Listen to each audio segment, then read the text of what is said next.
Rodger, I see you. I'm going to go live with Rodger now. Going live with my friend Rodger. Aha. Aha! Aha. Oh, now. There we are. We've got it. it. Okay, so my apologies. I'll tell you what, I've got my mic on here and now that's great, but it means I can't hear a single word you're saying. So I'm just going to take that off. Oh, no. Let me try that. Give me a second. There we go. You can tell the newbie to this. Hello there. Hello, Victoria. From all around the world. I've got a friend from Germany on. I've got a friend from Argentina. Tell me where you're all from. My quarantine is going very well, thank you. I must admit that I'm kind of enjoying the time off. And Bentley's here. There we are. Nikki's come back again. Oh, brilliant. Okay, yes. Well, you see, the technophobe, I was trying to do as instructed, as Victoria dutifully told me to do, and I went live and thought that we'd be joining up and thought this isn't working, so I came onto hers and hijacked her. So there we are. There you go. Fine. Hi from Sweden. Hi. My friend Matthias from Sweden's on as well. And my quarantine days are going great. Okay, so I wanted to introduce my friends here on Instagram to my longtime friend, Rodger Duckworth, who, funnily enough, I did work experience originally when I was 15. I wanted to be a physiotherapist, and I did my work experience in Rodger Duckworth's practice. And Rodger and I have remained friends and remained in touch ever since. And I think, what year was that, Rodger? Do you remember? Do you know, I think so. It was probably 1997, I think. Showing my age now. Yeah, it's about 25 years ago, I think. So okay, you've been practicing as physio. I think you graduated in 93 and you started practicing physio and set up your own practice. Yeah, so I worked in the National Health Service for a number of years. I did an undergraduate, then I did a postgraduate. Graduated from that in 1993. Predominantly in spinal manual therapy, and like most physios, I think what a lot of people forget is quite how broad physiotherapy is, and they tend to think about us physio as just doing sports work and soft tissue work and things like that. But really, we work in pretty much any area of medicine, and I was very interested. I'm very fortunate to go to one of the universities that trained physiotherapists in working in mental health, and so interestingly, I was interested in that then, and actually that's just grown and grown throughout my entire career. And as I've then, I say to my patients a lot that we can pat ourselves on the back for the patients we get better, but the ones that don't get better really are the ones that we need to pay attention to as therapists, I think, if we're humble, because it's what we don't know that really is where we need to grow and learn. And I began to notice patterns in patients that with people that would have certain conditions that would go together, like irritable bowel and lower back problems, or migraines and shoulder problems, and people with a history of tonsillitis and things like that. And sometimes I'd just be treating them with normal physio techniques and manual therapy and osteopathic style and chiropractic style manipulations. And their IBS would get better. And that's like, well, that's not supposed to happen. So then I began joining up the dots and going, well, I need to understand why. So then I trained in Chinese medicine and acupuncture. Then looked at aspects of Ayurvedic medicine, not so much the herbal side, but more the kind of the energy side and chakras, cranial osteopathy, craniosacral therapy, and really just mishmash them all together. And in the end, you begin to see this sort of, that they're all talking about the same thing, and it helps to fill the gaps in Western knowledge. And what we're trained to do, I think, is we're trained to separate bits, which is really good when you're learning anatomy, because you can just have a look at the shoulder and go, okay, well, that goes from there to there, and nerve supplies, so on. But the problem that I think we have in Western medicine is that we forget that it's all has to be joined back up again into this not only physical being, but sort of sentient, spiritual and energetic being. And that's where I think the overlap of the mind and the body really becomes quite interesting. You know, we're all very, and that can sound a little bit sort of, some people that sounds, oh, that sounds a bit hippie-ish and so on. But yet, if we just pause for a moment, and, you know, we're nearly all aware of the fact that if we get mentally stressed, we can feel physical tension in our shoulders, or we get an upset tummy. And we can chat, if you want, about some of the physiological basis for that from a neurological point of view, and its effect on the neural system and on the immune system, if you like. But how, if we're able to know that we get tense somewhere as a result of psychological tension, then surely the opposite must be true. That if we can enhance our state of mind, then surely this has to have a positive effect biologically. And there are many, many authors that have written about this, lots and lots of good evidence base for this. The biology of belief, Bruce Lipton was a very seminal work on this, of looking at good science to show what happens at a biological level in response to changed thought. There you go. Yeah. And actually, the reason I wanted to have this chat live with Rodger today, not only obviously is he a really good friend of mine, I really respect him as not just a physio, but as a person. He's also an incredible father. I know, Rodger, you've also have a huge passion for martial arts, and that's been a big love for you for a long time, which I know has been your focus and your day-to-day state of mind and well-being.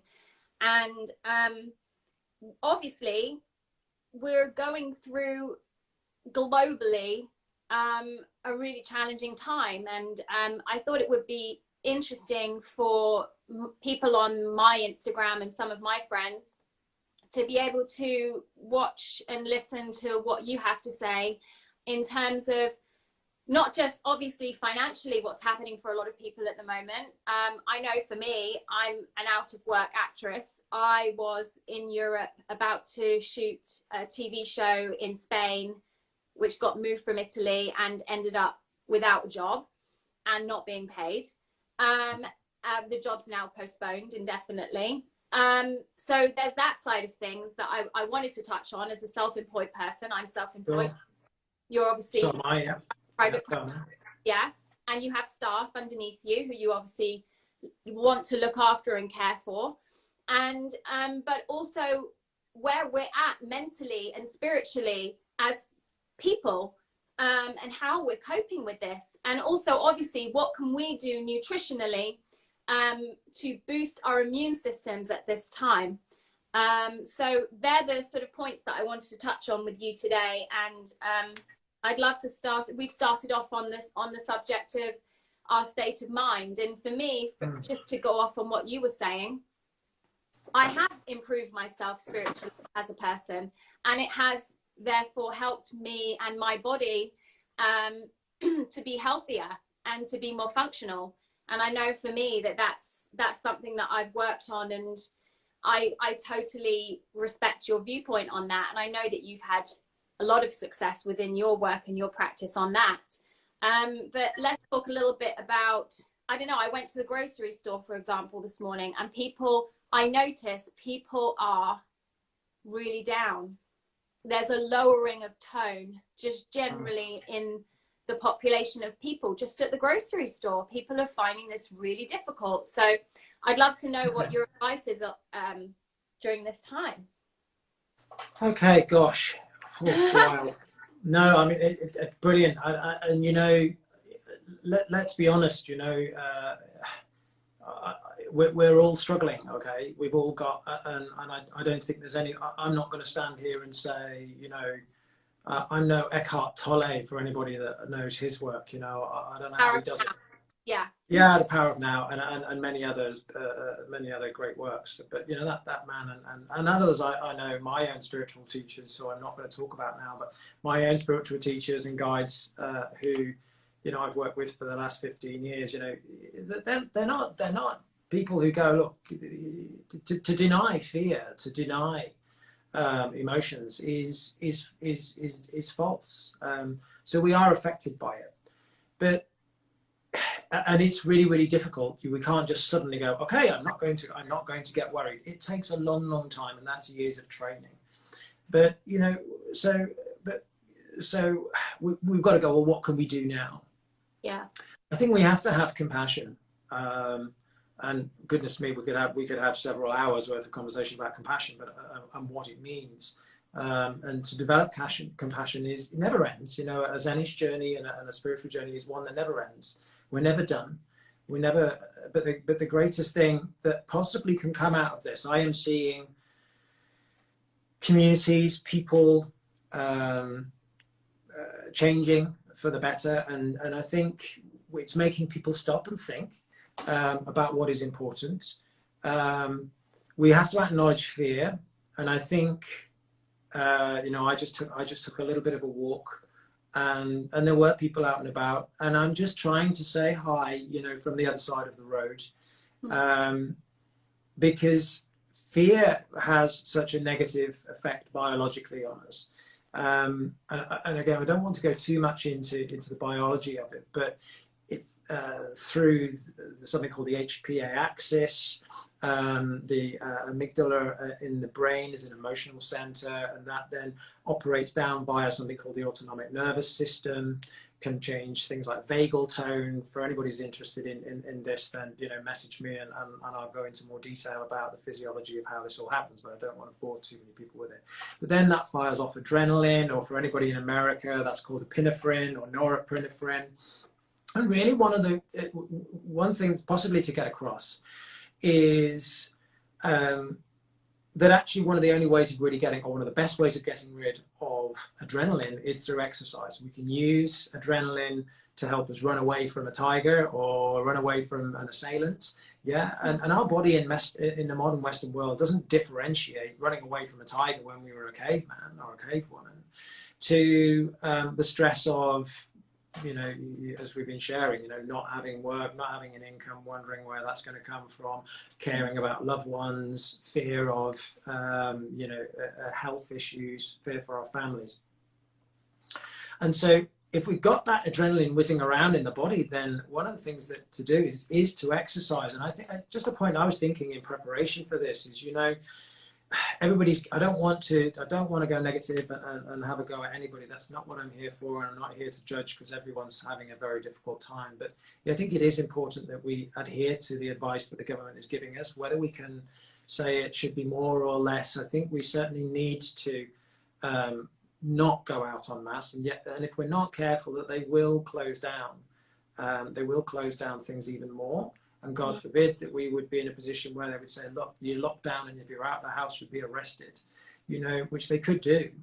Now, let's just imagine where that would go. So I think we just go, let's have some, if we can think karmically about what if I don't and I just ignore this, what might happen then to our state of mental health if we're unable to exercise? So I would say exercise, yes, get out, get in nature, energy of nature. Just being in trees, being in surrounding, listening to nature has a very, very therapeutic effect. You know, we don't need to be experienced meditationally to do that. All we have to do is be in nature and allow it in, if we can.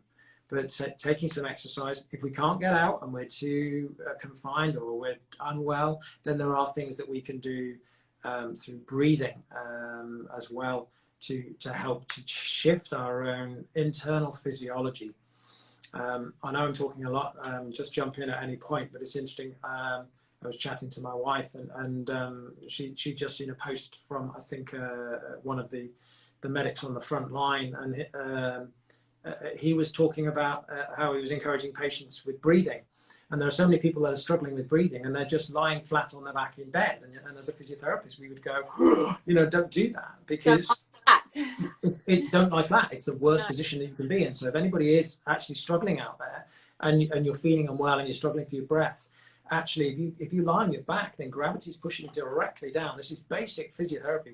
Honestly, if I go back to my days in intensive care, and we'd have somebody on a ventilator, and you'd be looking at their oxygen saturations, and sometimes simply changing their position, getting them onto their side, you could radically improve their oxygen saturation, simply because gravity is now acting in a different way on the lungs and not restricting it. So the breath can have an effect at a physical level, in terms of posturally what that will do, but in terms of our state of mind, whichever system of thinking, I looked at lots of different tribes and lots of different systems of thinking, and nearly all of them come back to have some common threads. And breath in many different yoga, Zen Buddhism, martial arts, Tai Chi, different forms of exercise or even sports medicine, the breath and its impact on our anxiety levels and state of mind is profound. And given that we've already, for anybody that's just joined, we've been talking about some of the physiology behind why our state of mind affects our biology. And the stress response will operate partly via our immune system. So for anybody that's been aware of the situation in the UK with ibuprofen, I'm not sure what the American equivalent of non-steroidal anti-inflammatories are, perhaps Victoria knows. The reason that there were some cases of younger, otherwise healthy individuals who were struggling having taken ibuprofen because they couldn't get their hands on paracetamol is because we tend to think of inflammation as a bad thing, and it's not actually. It's our friend. It's how soft tissues heal. But also inflammation is one of the first line attacks for invasions into the body. I know one of the viewers that I've seen pop up on here, that I've worked with a family for many, many years, and one of their family members has tremendous allergies to all sorts of things. And he's having problems with bonfires out there right now because people are not going to the tip. So please, a little plea, if anybody is having bonfires, please give some consideration for the people out there that are struggling with breathing matters right now, please. Yeah. Honestly, please just do. I know we've got issues, but please just have some consideration for the fact that we're dealing with a massive respiratory problem here and we're having massive bonfires all over the place. Just a thought. But coming back to this, when we inhale anything, we have this response because the body goes foreign tissue, foreign thing, whether that be smoke, pollen, or a virus or a bacteria. And the immediate reaction is there are some things called mast cells which bomb around in our body, basically doing not a lot. Somebody said this is really insightful. Thank you very much, Dr. GRH. Thank you. Where was I? So yeah, these mast cells normally bomb around and don't do a lot, but the site of an injury or an invasion of something, then what they do is they migrate quickly to the area, then they open up and then they dump their chemical contents into the area to do stuff. Okay, so the most common known of that is histamine. All right, histamine happens to have the unpleasant side effect of being itchy. Okay, and we know about antihistamines. If you get a bee sting or a nettle sting, and that takes away the pain and the discomfort of it. But actually, what that's doing is it's happening partly because histamine has an effect on dilating the blood vessels to allow the blood vessels to open up to allow blood and nutrients and what have you to come out into the area to commence a repair. So, an asthma patient, for example, has an overactive mast cell activity. So they have higher than normal activities in their mast cell activity. And so when they inhale something that you or I would probably cope with quite well, then they have an over-the-top reaction, and hence they would have to go into some kind of antihistamine or a steroid to dampen down that reaction. Now, an anti-inflammatory will work by dampening down some of the mast cells' activities. And so if we dampen down the body's first line defense mechanism against something coming into the body, then that's probably not a great idea. No. And that's why some people were having these things. So in terms of coming back to your point of what can we do to look after ourselves, to advise our loved ones, for goodness sake, I mean, I know it's out there now, but just be careful with that. Non-steroidal anti-inflammatory drugs, unless of course you have to take them for something else, but medically, but generally try not to. That's ibuprofen, right, which gets rid of inflammation. And in America, I think they call it ibuprofen. Yeah, or brufen, or something like that.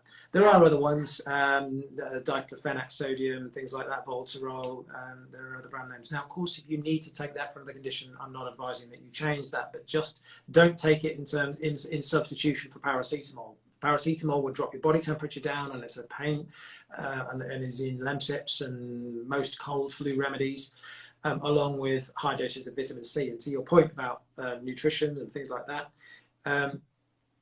with vitamin C, most people know that vitamin C is generally important for part of the immune system. Just a little tip, actually, for anybody that is taking that.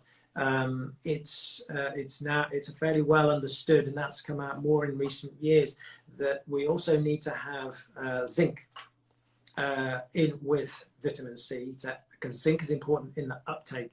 People were wondering whether zinc was important actually in immune health, and thinking that that was having a direct effect. It seems that what happens is that the zinc is affecting the uptake of vitamin C. And that's some of the current thinking. And so if you're taking vitamin C, whether that be through just lemons or natural products, then try to have zinc, which can be found in certain nuts as well if you want to go more naturally. And you will often find that vitamin C and zinc are in sort of supplements together. Yeah, because what we want to do at this time, which is very important, is boost immunity. Okay, people might be going out in masks and in gloves, and I was at the supermarket today watching people with their trolleys with their gloves on and their mask. But I mean, for me, I've just thought, okay, well, how can I improve my health? How can I eat effectively during this time, and what supplements should I be taking? So I'd love for you to touch on a little bit on that as well, because I know that your nutrition too, of course, is part of your... A little bit, not so much. I'm going to say I don't make any claims to being big into nutrition. I think it's really important that we try to just a good balanced diet, actually. And as much as what I will say is, whilst you in the UK seemingly can't get pasta or rice for love nor money, what you can get is plenty of fresh fruit and vegetables. And I think, well, why not be being that? And if we are home, then let's see whether we can start to be a bit more creative with our food, where instead of the busy lives that we all lead, having to sort of maybe just rustle up something a bit more quickly. So let's use this time to spending time in the kitchen, being creative with different new recipes, different health things. I know what I'm taking is vitamin C with zinc at the moment. I'm just looking at my vitamin bottles here, and also I take B vitamins. I like to make sure that I have extra B12. And obviously the weather in the UK is so fantastic, which has been amazing since the lockdown. It seems like the lockdowns come in and the weather's improved, because I know we've had a really awful winter here, because I've been here in the UK since December. I spent a week in Florida, but other than that, it's been pretty terrible. But getting outside that space and that sunshine as well. I just came back from a walk just now out in the woods, and it's such a gorgeous day, and just getting that vitamin D as well as the space, being in nature was great for me as well. If anybody wants to just try it, I think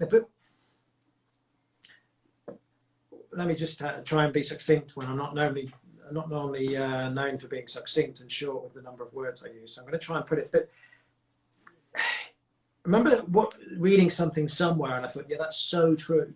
That the biggest obstacle that people come up against when they're learning to meditate or focus or still their mind is the immediate belief that they're rubbish at it and that they can't do it, and that they haven't spent years mastering it, or when they try to do so and then the first thought comes in their mind within about 2 seconds, they think, I failed. But the awareness is the key. Awareness. I have a big thing about awareness, okay? And actually, if there's anything that can come out of this, is awareness of self, awareness of how we feel, awareness of each other, awareness of our world. But if anybody wants to just go, okay, what can I do for myself that isn't spending a fortune on supplements and so on and so forth? Vitamin B12 you mentioned actually is really important for the neural system, and the neural system and the nervous system is also a really important part of the immune system. And keeping a healthy nervous system, I won't go into it, but there are things called glial cells, which are important in the evolution of wrapping around new nervous system cells. And if we don't support the nervous system, then because the nervous system is part of that, this autonomic nervous system is a big part of the immune response and the fear, fight, flight, and anxiety responses, then, you know, if we don't support the nervous system too, and B12 is a big part of that, then again, that can have unintended consequences for the immune system. But going back to that point about if anybody wants to just have a go, you know, if you're going to be aware of anything, if you're aware that you drink too much, or then you've got an alcohol problem, or you're getting angry, or anything like that, or you've got a balance problem, then or if you're not feel down, like you just feel low. I think that's a lot of people right now are just feeling low. Yeah. You've just got to be aware of it. And actually that's okay. And the first thing is, if you've got a mind that you're going, my mind is going somewhere, the fact that you're actually aware of it as opposed to it's just kind of controlling you is a really important step. So don't let that put you off. If the fact, you know, it's really hard because you think, oh no, I can't control my mind. Well, I know you can't. It takes years, you know, but the first step is to become aware. And if we're all stressed out, then be aware of that. And then try something, you know, for you. Go out, as you say. I believe firmly in the power of nature, the power of water. I mean, being around trees, honestly, has a profound effect. There is an energy to nature. You've got lovely Bentley there, you know, our pets, my goodness me, what would we do without some of our pets at these times? They you know, Rodger, we know about... cat dad. Hey, I'm a cat dad. You're a cat. I'm a cat dad. Yeah, Rigby's not with us right now, but yeah, he's just outside. I thought he would just start trashing and onto the live stream, so I thought we'd keep him out. Okay. So yeah, focus. Maybe just take some time to sit, enjoy the sun, as you say. Get outside in the air if you possibly can. Just focus on the breath. If anybody wants me to do a guided meditation at any point and do that live for people, I'm more than happy to do that. I'll just schedule a time. Just let me know in the comments after this, and I'm more than happy to do that and just do a guided meditation for people, just as a gift to see if it helps anybody. Focus on the breath, and when thoughts come in, just allow them to go like a cloud. Clock them, and rather than becoming irritated by them, and this is one of the big keys, clock it. And then just go, not now, my friend, not now. And see, and just try that for a few minutes. And if you feel at all different afterwards, then you were successful. And the power of that on your biology cannot be underestimated, and the effect that it will be having. I could even go into one thing. If you want to go into Victoria, then that's great. Otherwise, tell me to shut up. I believe, if we go to a favorite Gandhi quote of mine, is be the change you wish to see in the world. Now, gosh, I mean, how far can we go with that? You know, and that could just be peer pressure. That could be, okay, so be the father that you desire to be. Have compassion for the fact that, yes, we're all stressed and we don't get it right all the time, but try and try to be. And that could be our peers. But even if we go, you know, I do a lot of energy work and I'm very comfortable with that. You know, we all are aware of, you know, you think about somebody and then they ring you up and you think, whoa, that's just freaky, you know, or we are aware of the person standing behind us in the coffee shop queue. And we know that. And our Western world tells us to question that too much. But actually, many cultures around the world don't question that at all. So if our thoughts can somehow transcend, then what are our thoughts doing to every other person on this planet at this time? Just as a what if, and there have been studies, and they're good studies actually, of people showing how focused thought and meditation can actually create changes in crime rates, in weather, all sorts of strange things. Really interesting. Big studies done. And I just wonder what our collective consciousness, to use that term perhaps, or collective thoughts, if we see we are all part of one ocean and not just separate droplets, I wonder if we can all make a difference, because many people are fearing that they're not making a difference. Staying at home is making a difference, you know. doing what we need to be doing, but sending love, sending positive thoughts is affecting not only ourselves, but every other human being out there. Absolutely. In my view. Absolutely. I believe so. And I really believe, and I've studied a lot regarding this. You and I both have for many years, because we talked about this, I remember, when I first met you.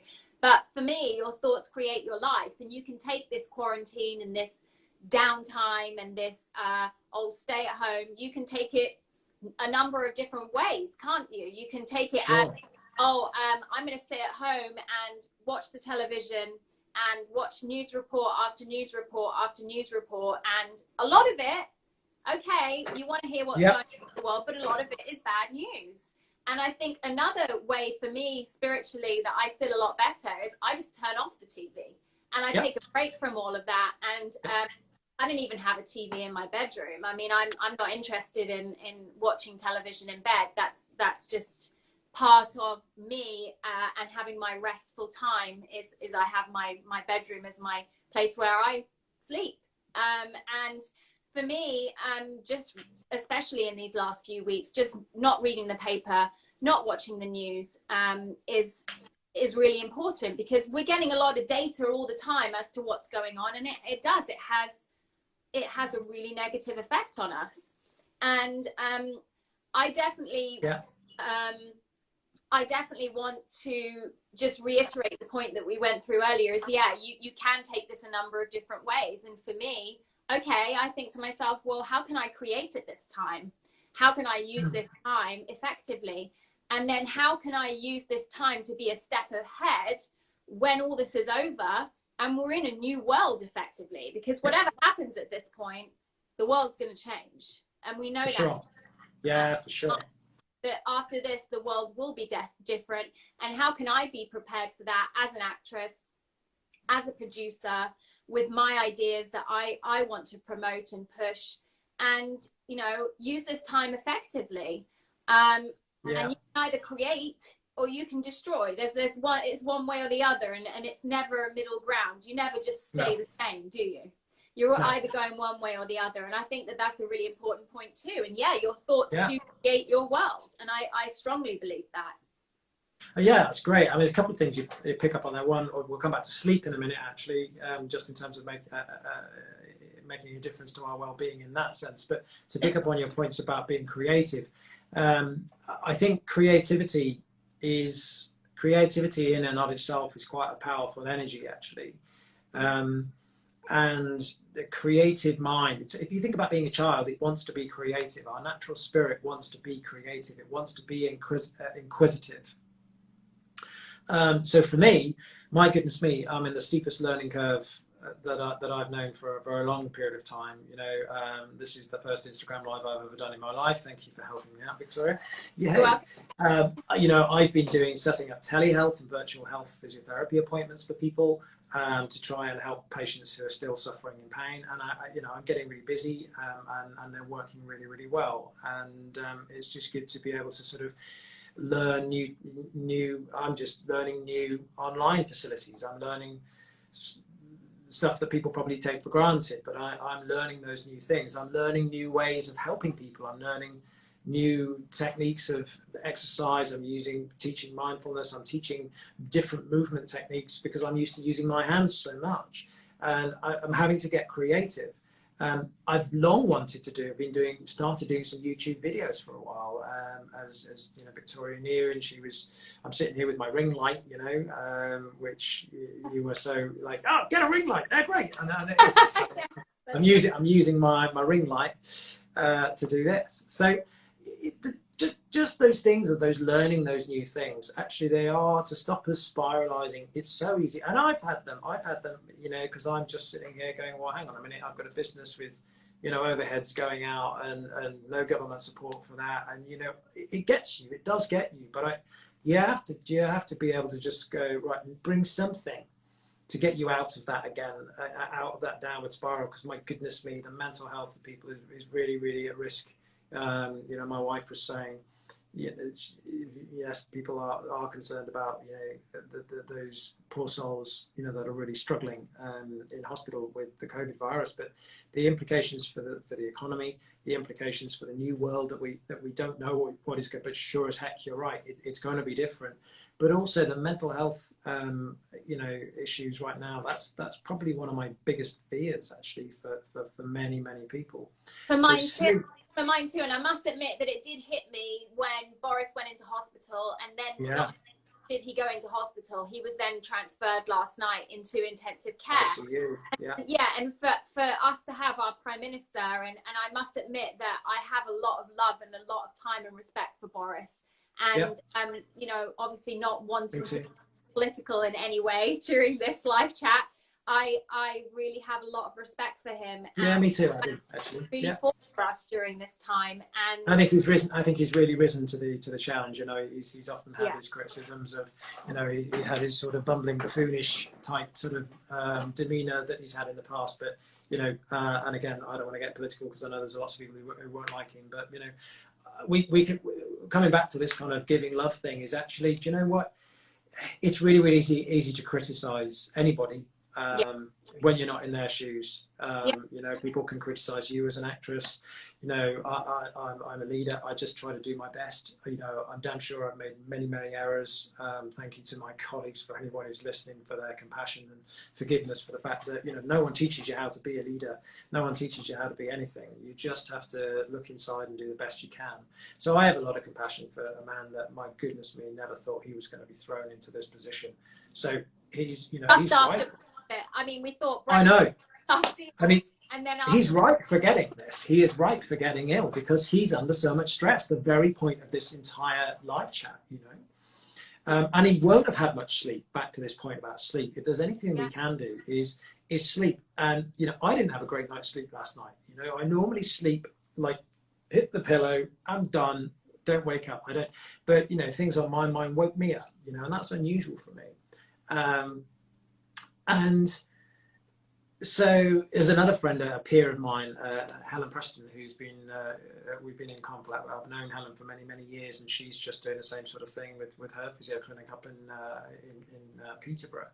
And she was doing a live chat, I think, or something, on Nappuccino yesterday, and I thought, and she was talking a little bit about the evidence base from a research point of view of the benefits of a 20-minute nap. So honestly, sleep is so restorative. There are so many things. I'm not going to go into the biology of it too much, but there is so much repair and restore. When you get poorly with a cold or any illness and you feel down, your body just makes you tired, doesn't it? Makes you want to sleep. You sleep for England, right? Or America, or anywhere else that's in the world listening to this, right? You sleep like crazy. And the reason is that your body's going, okay, stop, and allow the biology to do what it needs to do to heal. So if we're allowing, cells are dying off all the time, our immune cells, if they're working, I will just touch a little bit on this. There's some evidence, and again, I know there are some viewers that are bound to be many viewers that have suffered cancer or have somebody they know about that have had cancer in their lives. And I'm very interested in this whole field of psychoneuroimmunology, as we've touched on. And there's quite a bit of evidence about cancer, actually, just to move away from the COVID topic for a bit. So the thing with, we're all, I forget the exact figure, it's either 6 million or 60 million cancer cells that we're generating and creating every single day, every single one of us. All a cancer cell is like an aberrant cell. It's a Cadbury's misshape. It's Willy Wonka's, it's like the squirrels in Willy Wonka that go and like pick out the bag nut and go, nah, and then they throw it away. That's what our healthy immune system is doing, okay? And if we have a healthy immune system, then we get rid of all of those aberrant cancerous cells and they never get a chance to replicate. And one of the things that happens is that if you don't get rid of them early, our immune system's really good at getting rid of cells when they're just one or two, they get rid of them. But when it starts to form a mass of cells, then it can't cope. And that's when we start to get a tumor or mass, and then it can't cope. So if we have a healthy immune system, then and sleep is allowed to you know, if we're dealing with and engulfing some kind of foreign tissue, then we sleep, and then it does all this clearing out and restore and repair. And if we don't do that, then the immune system's not getting restored. We're not clearing out the old material. We're not replacing it, etc. Potentially, if we're stressed, we know that this is suppressing down onto the immune system, and all of these things start to stack up. And this is where the invader, the pathogen of some description, be that the virus, the bacteria, or even just a naturally occurring cancerous cell, it is allowed to take hold in the body. It's like the kind of the soldiers on the front line are asleep or depleted, and it sneaks in through the back door.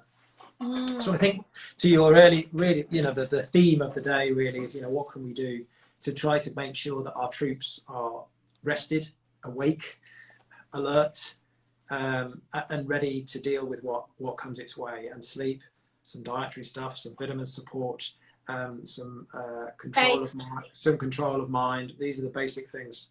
Yeah, and less TV, less less reading the newspaper.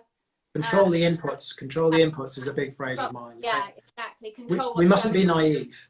We mustn't be naive to you know, to sort of think no. I think that there's sort of the false positivity stuff of like, you know, everything's great, everything's fine. No, that's just naive. You know, all emotions are valid. Fear is a valid emotion. If we deny it, then that's maladaptive. Yeah, but what the difference for me is, you know, is a thought, a feeling, an emotion. Where my journey has taken me in understanding this so far is, it's all of those things are okay, but it's when, you know, I said something at my father's funeral, and it was one of those things that I wrote in the moment. When I woke up early the day after he died, and I ended up writing it as the eulogy that I said at his funeral. And, you know, it was one of those things that I don't think I consciously wrote it. I wrote it. My spirit, my heart wrote it. That logical brain didn't, because it was coming from a place, a different place, okay, which we can access through meditation, through martial arts, through different states of being. And I said, sadness is a perfectly normal human emotion. Misery is not. And I think if we reflect on that, then all states of mind, a moment of fear, if we see something on the media, yes, okay, that's fine. We mustn't be naive to the fact that this is out there and this is going on and there are these concerns, or we have somebody's got a fear about a family member who's poorly. We mustn't be naive to that, and we must accept that, and we must have compassion for that. But neither must we amplify that. We must not amplify it by living in a soup of negativity. On that as well is that we mustn't stay stuck. I mean, it's okay to experience a range of emotions and go up and down in your emotions of between fear, boredom, anxiety, fear, you know, numbness, whatever it is that you're experiencing, but don't get stuck in any one place. No, indeed. And if we're bombarded by a variety, you know, I think it takes a great mind. I mean, I have the utmost respect for people like Terry Waite. How a man can be incarcerated for 7 years and come out and speak of love and positivity in the way that he does. I mean, that man, you know, I tip my hat to you. I really do. That man's done some work. That's not an accident. You know, that man has done a lot of work. And you survive. And coming back to this, is that this is about survival at many levels. It is. People talk about this as a war, and actually it's not that we're fighting, and we can either pull together. And do you know, I heard some wonderful words from someone I consider very, very wise recently, and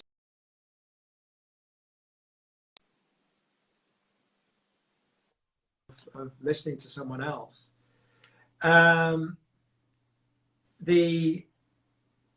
This is the first time that the whole world really has pulled together. In any other war or anything else, and if coming back to your point about what will be a different place, and the wonderful positive thing that might come out of this is, and we're seeing this already, aren't we? I think that people are now really seeing how the whole world is actually stop fighting against each other, and actually we're all collaborating as a one human race. And that's really wonderful. Yeah, because positivity always comes out of massive change, let's call it, because it is massive change for all of us. I mean, this is a huge wake-up call. But the positive things for me, and let's talk about positivity. We've mentioned, okay, we can think about what can I do as opposed to what can't I do. Okay, yeah. Have the mindset of what can I do. But also, you know, what positive aspects can come out of this. For me, the planet gets a breather. We've seen amazing things about, you know, what's happening out there in nature, and obviously less pollution. And you know, I've obviously been looking into this, and it's observable actually, just looking out, that you can see.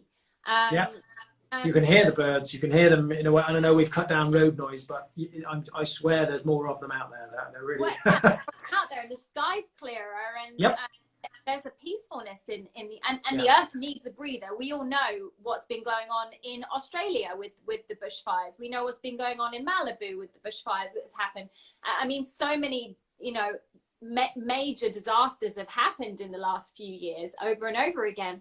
And also for me, not just a breather for the earth, but also in terms of reconvening of family and friends, and, you know, really finding positivity and beauty in one's close relationships. For me, I've gone about this within families, but how important is it that we all sit down and eat food together? And how important is it that we check in with each other? And I'm even noticing when I'm calling on the phone to the bank, or who else was I talking to yesterday? BT. Sometimes, you know, you get some real, how do I want to say it, curt people on the phone, you know, they don't want to be there. But I've noticed that there is a compassion with the people that I'm speaking to, and people are really changing in regards to each other, which I think is an amazing thing. So there has been the reconvening of people and relationships and friendships and family, and I think that's really important. I'm definitely talking to my friends more, and getting a lot out of that specifically too. So there's so much positivity that can come from this, and the mindset of what can I do rather than what can't I do. Yeah, I think you're right there. That's and if we catch ourselves, coming back to my point about, you know, the first point of making any kind of change is to be aware.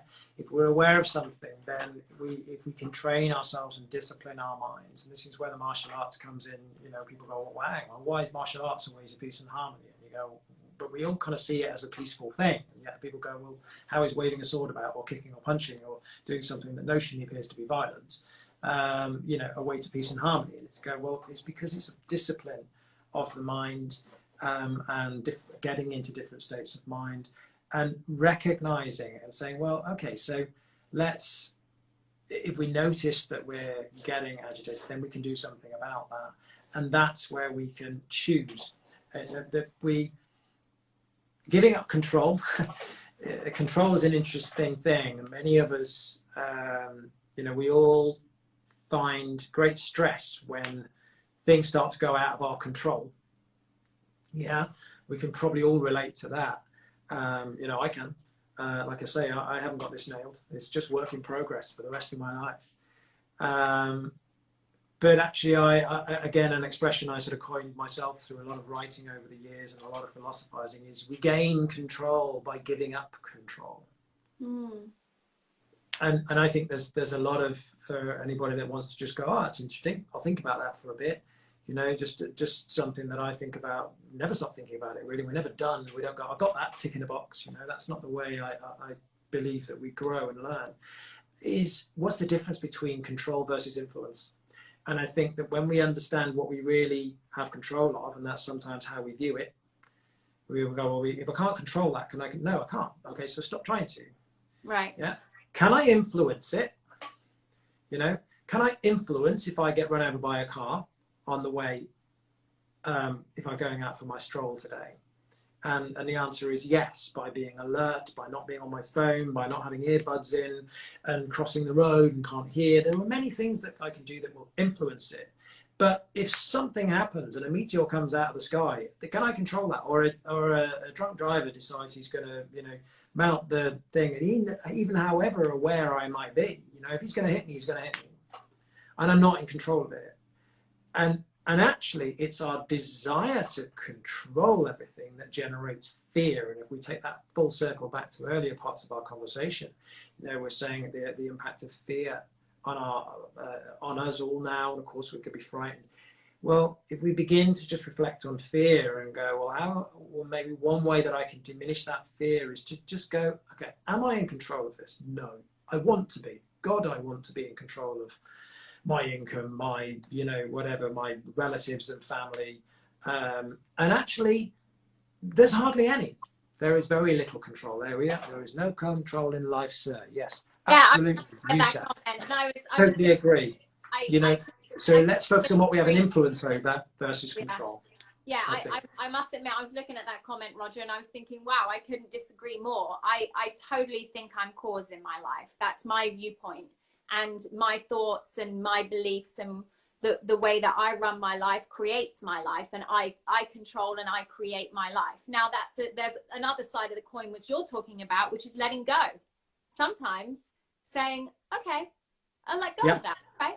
You might put an idea out there into the universe, but you let it go. You don't have to hold on to things. And there's a difference between somebody who's holding on, which is, a place of anxiousness and anxiety, is holding on, but letting go is a relaxation and a moving forwards and the ability to trust, which is important too.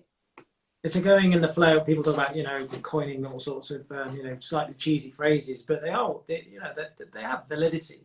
It's going with the flow. We're in a river, and I talk about rivers a lot and go, many of us, we're quite happy in the river when it's all going well and the sun's shining like it is today, and we're going, hey, this is cool, this is great, that's lovely, and for some people they're in a different river and it's a torrent.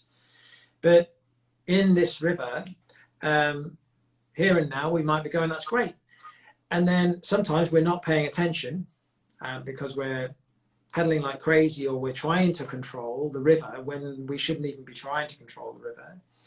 And we're just a little leaf really with a tiny little rudder. And if we can just realize that we're in this river, and very often people will come up against a boulder, and they didn't see it coming because they were so busy trying to scurry about, instead of actually kind of going, right, I can see ahead here, and then make a small move to have some influence over whether they avoid that or not. And I think there are many things that we can avoid and control in our life, more in some respects. I remember hearing one of my teachers say something, we have more control in our lives than we think. And I was like, oh, that's interesting. I thought we were supposed to be giving it up.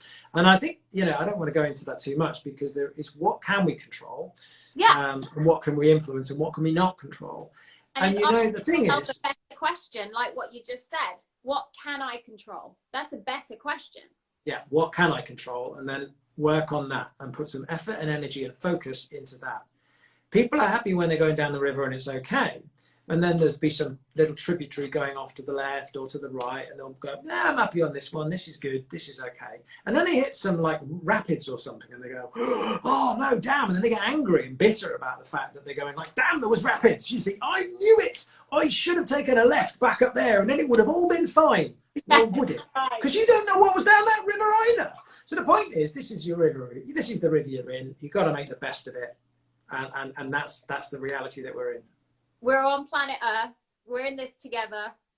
How can we create a better world? I just wanted to mention that Rodger Machado just joined.